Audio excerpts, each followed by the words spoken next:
All right, 6:31. We're going to go ahead and get started. I knew I'd scare some people off.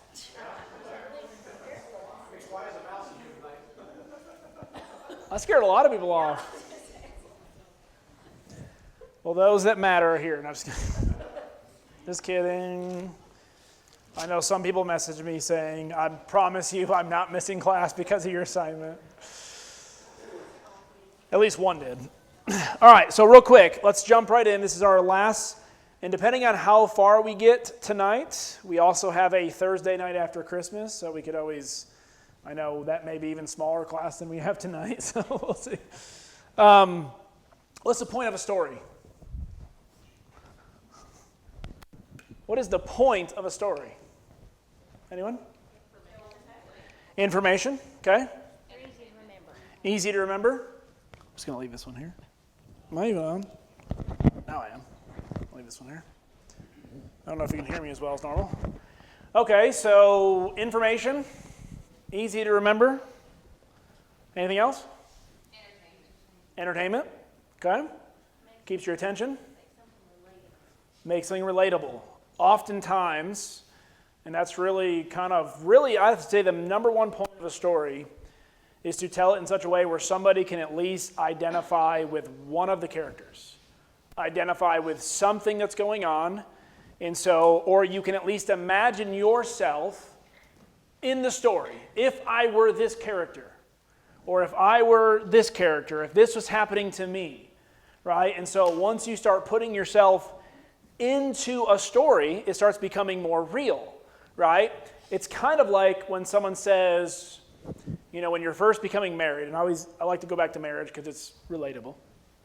Love your spouse. It's a different when you have to learn to start loving your spouse.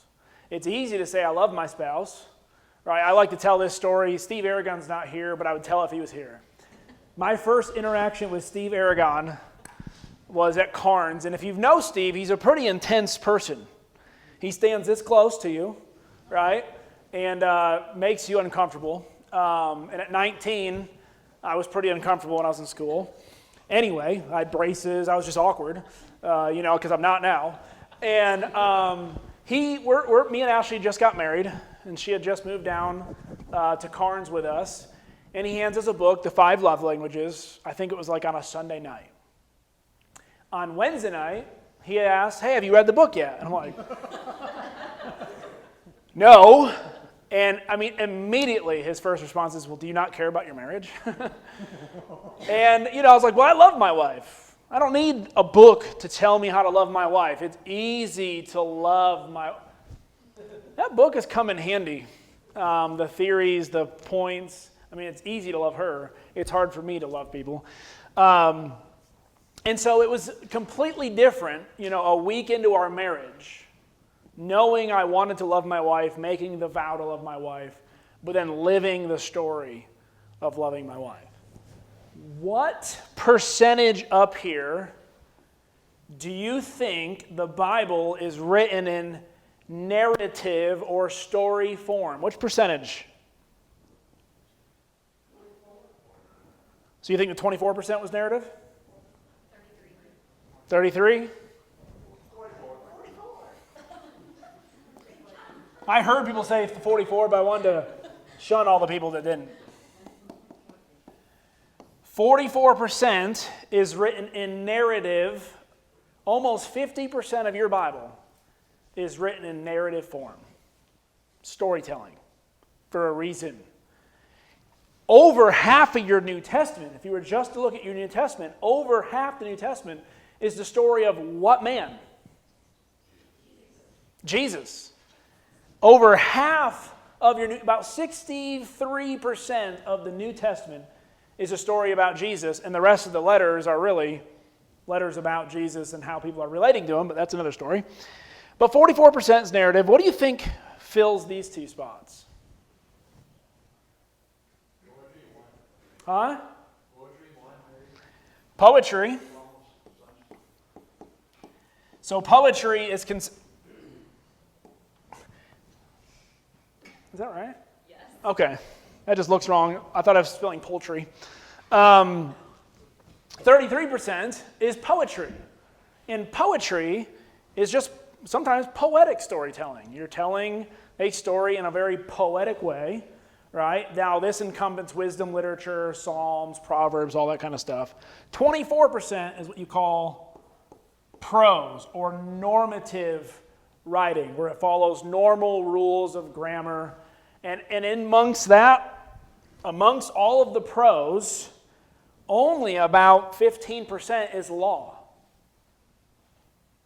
Like thou shalt not. Isn't that interesting? A lot of people, when they think about the Bible, what do they think it is a book of? A book of rules, and it definitely has them. But a majority of the Bible is not made up with rules, because a rule without an application, without a story, without how can we live out this rule and displayed, really falls short, doesn't it? Because you can interpret rules several different ways without case law. That's what case law is, right? You've got law, and then you've got case law. And without case law, who determines what a law means? Maybe some judge, right? Well, we have case law. Our narrative is case law. Why is almost 50% of our Bible told in story form? It's relatable. So you remember it. You can remember it. Well, they're letters. Some are letters. Yep, written to certain churches. I feel like a lot of us, it shows what not to do. Shows us what not to do, right? You know, and you can. The cool thing about the Bible is, you see good people making mistakes, right? Good people having the wrong information. You see people who can become corrupt, right? You see people who is trying to live in the amongst of, right, wicked societies. You see what evil men and their motives look like, and you see people who do wrong things, not always for the wrong reasons, trying to protect their family or trying to do. You got it all, and you see yourself. And ultimately, the Bible is a story about how is God going to save us, and so it's filled of stories of how it can save us. Let's turn to Romans chapter 15 for a moment. Romans 15. Someone have you were calling your son. Okay. That's okay. Look at verse 4. Romans 15, verse 4. Now, those who have not been here, this is kind of the accumulation of a discipleship class we've been working on. And I did have some homework in the Lightpost app, and we are going to get into that just in a second. But I want to read this verse. For whatever was written in former days was written for our instruction, that through endurance and through the encouragement of the Scriptures, we might have hope. I love that. Paul's takeaway, at least a part of the Old Testament, now he's talking about the Old Testament because that's what's been written, is for us to have encouragement and us to have hope. And it's told through stories of God being with people like David even after the sin of Bathsheba. God working through people like Moses after he doubts himself. God still working through Abraham as he lacks faith in God in many areas in his life, and yet still called the father of faith. Right? All these different stories we have give us encouragement and teach us something about who? Teaches us something about the God that we serve. He's patient, he's long-suffering, he's full of grace. He's giving us multiple chances, right? Now, in tonight's lesson, what I think really needs to occur when we are discipling the next generation is storytelling. I think our young kids, young teens, even young adults, even new Christians who may be older but young in faith need to hear, how did you come to God? And the question that I really asked, what's the difference between the question that I asked versus when you came to God? There's conversion, but when did Jesus become real for you? Now, why did I ask that question over conversion? They're not always the same. And a lot of times your conversion, it's real in a limited sense. You don't really know what you're getting into. But it's not until after you start walking the walk, you realize how the difficulties of it, and you start going through your first real issues and real problems and persecutions, where your faith has to really kick in and really be there to get you through problems and circumstances. So what I'm going to do now is I am going to, as a young Christian myself, I guess I'm not necessarily a young Christian, but a young person, been Christian for many years, is kind of leave it open to some of the older members who took on the assignment seriously. And I would like to hear, first and foremost, when did Jesus become real for you? And what did it change in you? Or what caused it to become real for you? Does anybody want to start? Deshauna. All right, give her a mic.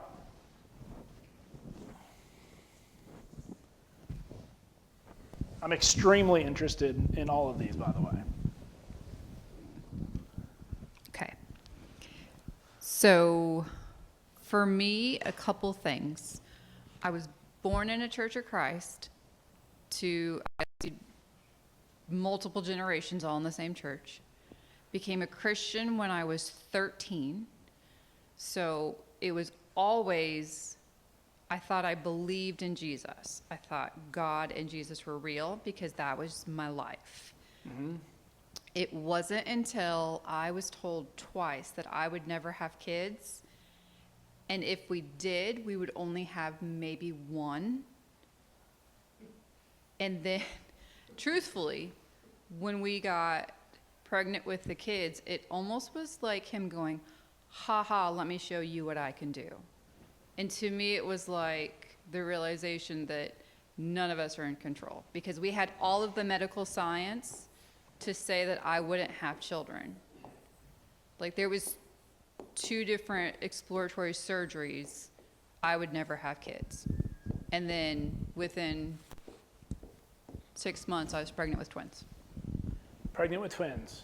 Twins. And one of them sitting right there. Got the other one up there. Oh, there's the other one. Hey. Hi. Usually I see him first. He's so tall. So a lot of times, and yours more points towards probably answered prayers. I'm assuming prayer was heavily involved in that. When we see God work in ways, it's interesting when people tell us, this can't happen to you. This will never happen for you. And believe it or not, that fits most of your main female protagonists in Scripture. Told they're not going to have children, or they're past the age of childbearing, and God blesses them with multiple children, right? So one, it's seeing things in our lives or things happening for us that you can't explain. And you put your faith in God. I'm going to piggyback off that. How many people do you know turn to faith because of their children? Or when they have a kid or have a child? Nikki?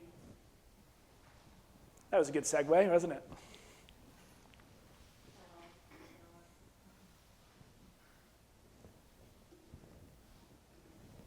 Mine is a little bit like hers, not the not having kids, but I grew up in the church. You know, it was never a question of where I was going to go. That was just, that's all I ever knew. I didn't have to be. And life kind of had a flow to it. You know, you went to church on Sunday, you went to church on Wednesday, and that's how my life was structured as well. Then when I got older and had kids, I kind of fell away. And at one point I thought, you know, I'm not really getting anything out of it myself, but I want my kids to have that structure and that be their constant. So I came back for them and then got into an intense Bible study, and that was that. But I didn't do it for me. I did it because I wanted them to have what I had as a child. And I want to say something. Isn't that almost the most Christ-like spirit you can have? Right? Doing something for somebody else. And, you know, it's almost like what Paul kind of said in Romans 9, where he says, if to save his own brothers if he could, and we're not going to argue what he meant by that, but the point is he says, if I could give up my faith for my brothers to all be saved and I be the standalone person who goes to hell on their behalf, I'd do it for all of Israel. If he could. He's not a mediator. I think Moses was very similar. Moses back in Exodus 33, right? He wanted to be mediator. Lord, take me. Save them. And I think we do that for our family. We do that for our friends. And so a lot of times we come to God because we know it's going to benefit somebody else first. And then, as you said, as you get in, you know, if you're really going to have it benefit your kids, it's going to have to eventually hit you where? It can't just be a showing up to church. The intense Bible study then led you. I like that. Anyone else? Amanda? All women so far, so men, we got to start picking up our pace here. The background's the same. Obviously grew up in the church. Became a Christian at 11, but then it's, you know, kind of like you said earlier, you're not really put to the test. So I came, but then you get mixed up with the wrong people, you start doing the wrong stuff. And then, I mean, I was going to church up until 19, and then probably completely was just like, you know, I don't know why I'm going. I'm not living it outside. Maybe took 4 years off, and then just one day was like, you know, I know for certain if I were to die right now, I've got 0 shot. So I think I actually came to like a gospel meeting with Rick. We came back here, sermon was on the prodigal son. It's like, oh, well, that's me. So then it was like, went forward, never looked back. Yeah. So what would you say was the main motivator? Probably a fear of... Yeah, just knowing that you were not doing what you were supposed to be, like you were not living the right way. I'm going to put fear with knowledge, because you can't fear what you don't know, right? In the sense that now a lot of people fear the unknown, but what I point is if you don't even believe there is a hell, if you weren't raised with that or taught that there is something out there, then I think that's one of our major problems in society. What do most people don't believe in? They don't believe in hell. If you don't believe in hell, it ain't going to get you real close to heaven. Believing in hell has a healthy fear, and this goes back to the Proverbs, train up a child in the way he shall go, and it shall not depart from him. And the point is, there's 2 ways to read that verse. One, if you train up a child the right way, even if they fall away, eventually they'll what? They'll come back. That's not what the verse is saying. It's actually not the best translation of that verse. The best translation is to train up a child in a way, and what you've taught them will not depart from them. Meaning, you train them the right way, you give them the correct knowledge, and I guarantee you, even while they're living in sin, even while they're living in the world and walk away, what are they still remembering? I can't tell you how many kids that I talked to who walked away from God or walked away when they turned 18 or 19, and I start talking to them around late 20s, maybe early 30s, and they're going, I know what I need to be doing. Well, how do you know? Well, my mom, my grandma, my whoever raised me, my Bible class teachers, they remember all those stories probably better in their 30s than they did when they were 15. Because when life starts getting real, these stories actually become more alive. I remember as a kid almost thinking the Bible stories as like these fairy tale fantasies. Like that'd be really cool. And then I look at them and you strip the miracles away. These people are just people going through tough stuff. They either have to have faith or trust or not. Right? And so what our kids need to understand is these stories that they're reading, just take, for a moment, strip the miracles from them. And it's people dealing with real life, having to make tough choices that have consequences one way or the other. Whatever choice you make, you're going to have consequences. And you have to be willing to live with those consequences. Some people are willing to live with the consequences. They don't understand how bad those consequences will be. But I think it's healthy for our kids to realize this is what it looks like to walk away from God. Here's how it feels. Here's what I had to go through because I walked away from God, right? And here's the kind of things that happen in the in-between. The mistakes that I made, the sins that I was involved in, the thing. And let's be honest. If you lived a life of sin, especially walking away, are there not things that still haunt you to today of sins you committed many, many years ago that are crippling? It is why it's so important. I know I'll get to you in a second. I know we try to impress on you young kids, and I'm still young, right? Young kid. I'm gonna live out that for as long as I can. You think you have time to recover from mistakes, and you do. But scars stay. You can learn the hard way by going full face, full bore into the world and experiencing it for yourself. I wish you wouldn't, but some of you will have to. I had to. It's not fun. It's not the fun way. Sometimes it's the only way for some, but it's not the fun way. And your percentage of coming back is very small. Very small. Jennifer, give her a mic. Got it?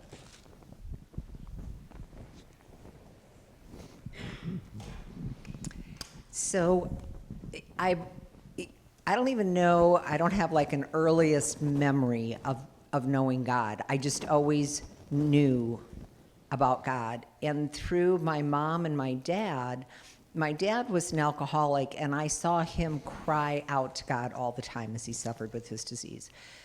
And I saw my mom go to God to try hold this big family together. So that was always there. But I grew up in a denomination where really for me, and I don't mean to sound silly about this, but Jesus was just a baby in a manger. I mean, that's kind of about all we ever got into about Jesus. So I learned about saints. I could tell you about St. Christopher and St. Francis and the Virgin Mary, but I really couldn't tell you anything about Jesus. And so it was a friend of mine that would say all the time if I'd go to her for advice, and she'd say, well, what would Jesus do? And I would say, well, how would I know? And so she invited me to a Bible study, and going through that, who he was and his characteristics really came to life for me. And so there are two really pivotal moments for me, turning points, where I looked and said, what would Jesus do? And it actually, one, we had a really, really bad person come into our life who really hurt our family to the core. And I can't believe I'm going to say this out loud, so just know I just thought it. I didn't act on it. I truly wanted to kill this person. I had so much anger and hurt. And I had to go back and say, what would Jesus do? How can I understand this man and what he would do? And then the second piece is when I had to sit down with that person and say, I forgive you. And so I think those are why I continually go back to study and draw closer to him. It's the most intimate part of the Bible to me, to watch his life and the examples that he gives us. As Paul would say, imitate me as I imitate Christ. Christ has to be, and once again, I've said this before, what you think God is, or who you think God is, who you think Jesus is the Jesus you will worship, is the God you will worship. If you think he's the dictator God, you're going to worship that way. If you think he's the free, peace, love, care, never harm a soul God, that's the way you're going to worship. And the way you worship determines the way you live out your life. Okay? And so, really understanding Jesus is not a one-noted person. He's not one-noted. He's not all free love and care. I mean, the fact that he's just, that he's wrathful, that he's loving, right? And we talked about the Exodus 33, Exodus 34 story where God has to live faithfully, dealing with an unfaithful people, while showing them chesed, while showing them true covenant love, but also not letting sins go unpunished.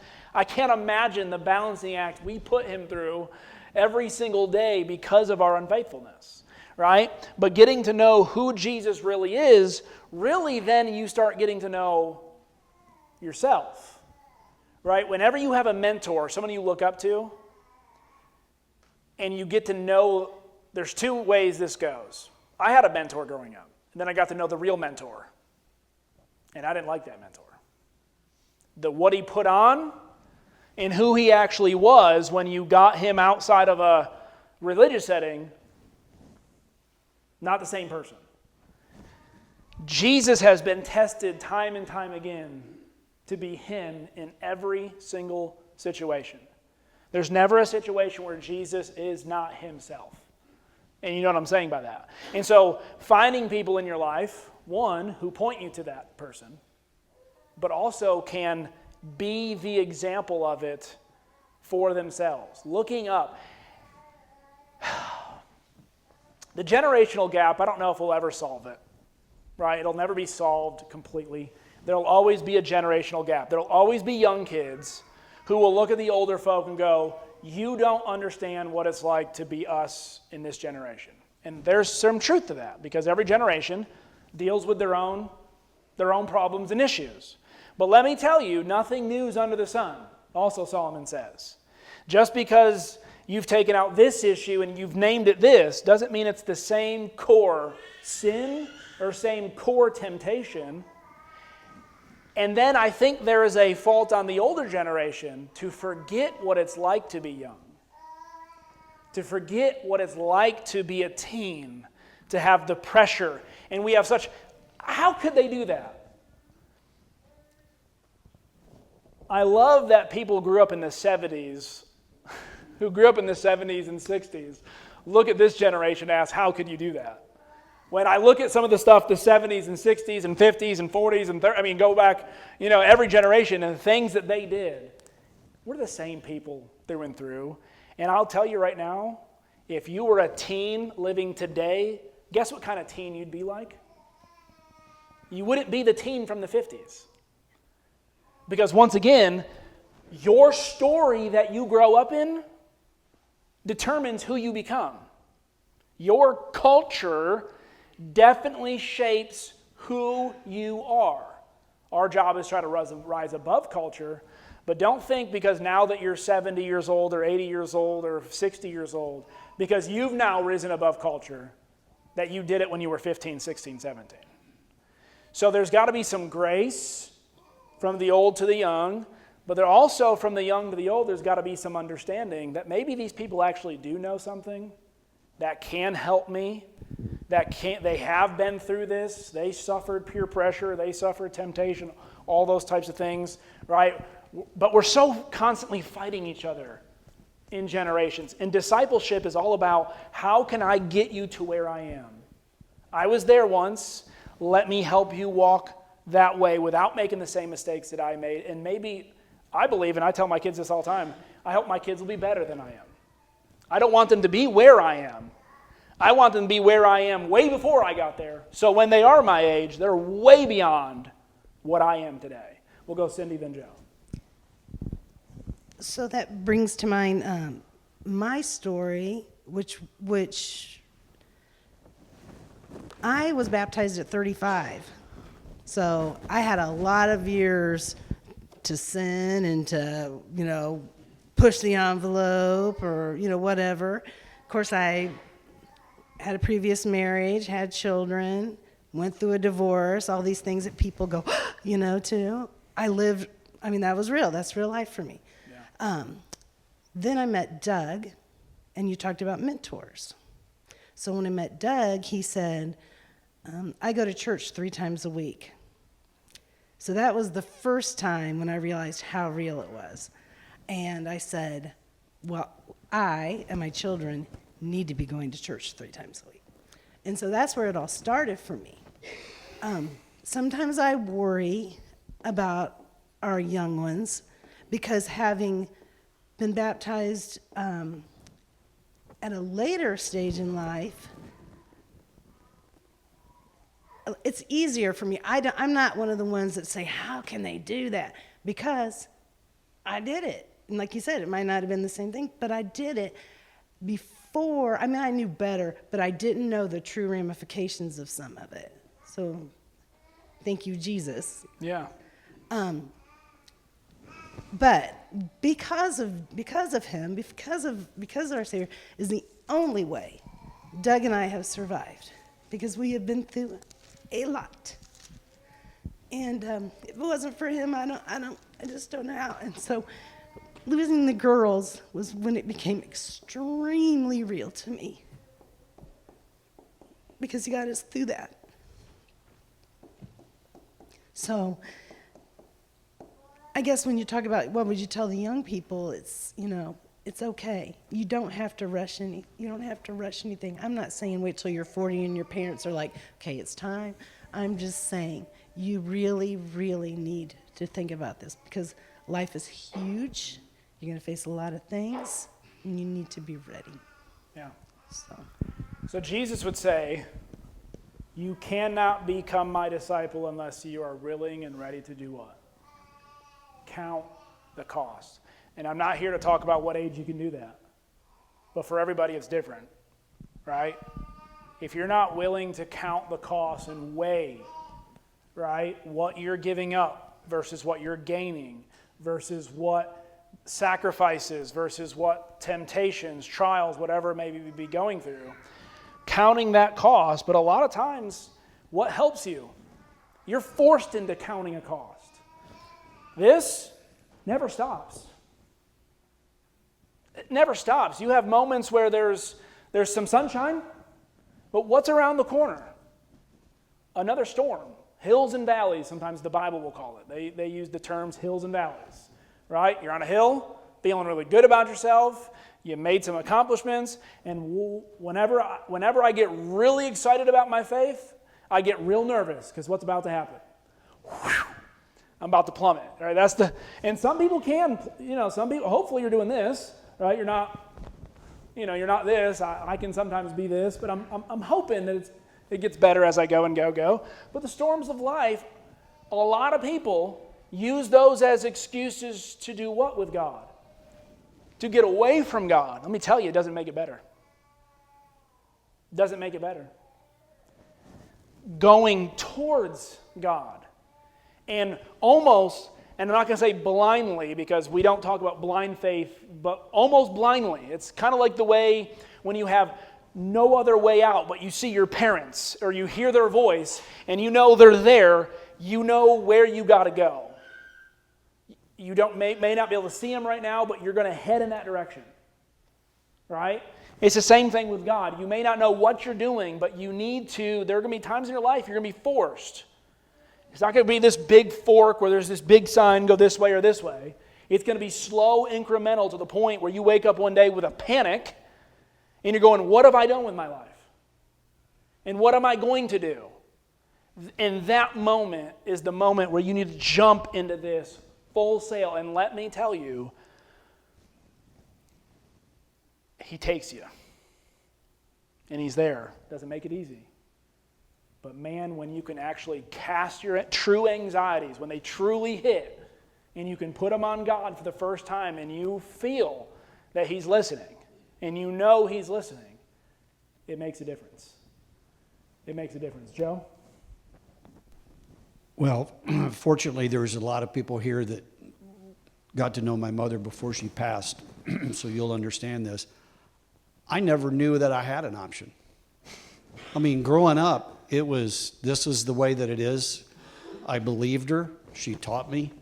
It certainly wasn't my father's example that I followed. But when it really became real, I think it was rote for me from 13 to 19. It was just what I was supposed to do. But when I became a husband is the first time it really hit me in the face. And then when I became a father, it hit me again. And so those are the two moments, I think, in my life where Jesus presented himself to me as somebody now I really needed to get serious about and not kind of casually know him because I went to church. Yeah. Responsibilities put in your lap. And let me tell you, they say becoming an adult, there's the famous song in Frozen 2, when you're older, absolutely everything makes sense. There's a reason why that's a jab. As you get older, things actually become more confusing. And, when I first became a husband and then a father, I'm like, there are people depending on me? I'm 20 years old. I'm a boy. Like, if I shave, I look 12, and I probably act even less than that. And responsibility will do it. Stepping up into responsibility. It's kind of like the difference between an 18-year-old during World War II who had to go fight, had to become a man like that. They had to become. Versus an 18-year-old today doesn't really have to become a man because society has built a pretty good cushion around him. And once again, what world would you rather live in? War or today? I'd rather live in today, but as we said, culture will determine kind of what we become. And I want to say real quick before we end, and we may pick up this a little bit next in Thursday, but I want to kind of tell you mine real quick. Mine was when I was confronted with, do I actually believe or not? So I became an agnostic probably around the age of 13, 14 from a high school teacher who really challenged me, had me come in front of the class, found out I was a Christian, and debated a 13-year-old in front of the entire science class and made me look like an absolute fool. Okay? I had a pamphlet that I thought would just, it was a front and back pamphlet of all these little quick jibs of God, and I got made look like a fool. Walked away from it completely. My parents would still drag me from time to time, but most time, thankfully, we had hockey on Sundays, so I didn't have to go. It wasn't until college, really, I started dating Ashley. I started going back to church with her a little bit, but it wasn't until college I was in an anthropology class. When I had and this is what caused me to quit and go into preaching school, by the way. And then it became even more real then. I had an anthropology teacher have everyone raise their hand. Who in here is a Christian? Who in here believes there is a God?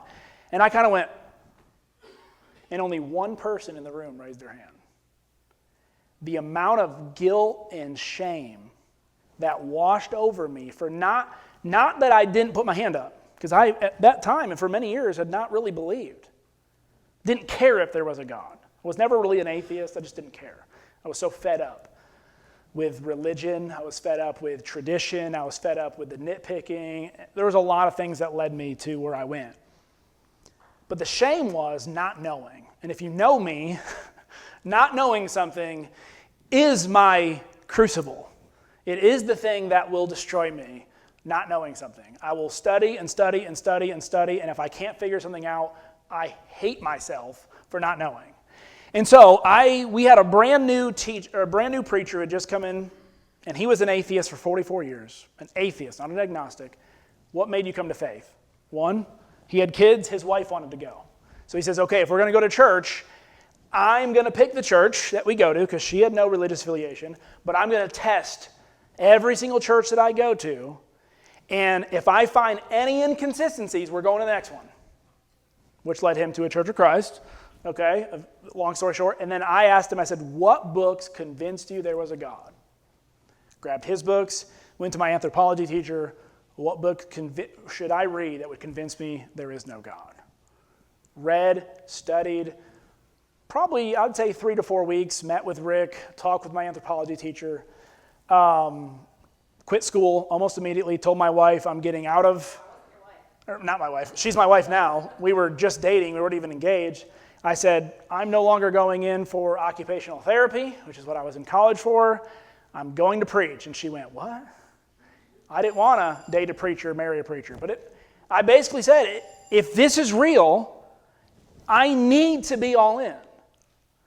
And so for me, it was when I truly believed there is no other way that God cannot exist. And if God does exist, what in the world does he want me doing? Because if he actually created me, then I was not an accident which means I have a purpose. And what is my purpose? And I don't want to live a purposeless life. So purpose drove me. All right, I think we're going to pick some more of this up. I'm going to have some stuff that we talk about next Thursday. It's kind of our last class. But as this is your little bit of homework, find a teen, find someone younger who you can tell a little bit more intimately your story, sit down, have coffee, have lunch, get together with them, do something with them, and be a mentor to our young kids. Thank you. Good class.